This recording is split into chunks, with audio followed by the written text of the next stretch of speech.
Well, good morning. Good morning, Father. Thank you.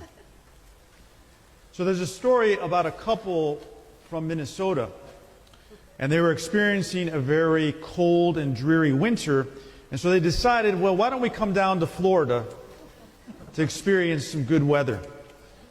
And they said, well, why don't we see if we can stay at the hotel where we honeymooned 20 years earlier? So they made the arrangements. The only little hiccup was the fact that they couldn't get on the same flight. And so they agreed that the husband was going to travel down to Florida on Thursday, and then on the next day, on Friday, the wife would follow. And so the husband arrives safely. He goes to the hotel, he checks in, and he decides to send his wife an email letting her know that he arrived safely. Well, he inadvertently made a very small mistake. He left out a letter in her email address.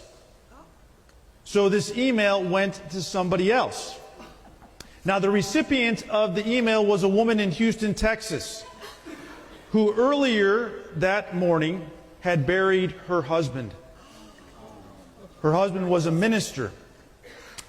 And in the evening, she said, well, let me check my email because I'm expecting that some friends and family who were not able to attend the funeral might be sending me some words of condolence and encouragement.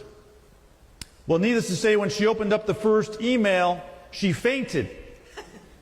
And her son ran into the room to discover she was okay, but he looked at the computer screen, and this is the email that he found. To my loving wife, I've arrived. I know you're surprised to hear from me.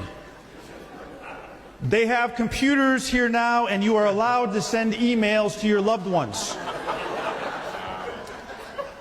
I've just arrived and been checked in. I see that everything has been prepared for your arrival tomorrow. Looking forward to seeing you then. Hope your journey is as uneventful as mine was. P.S.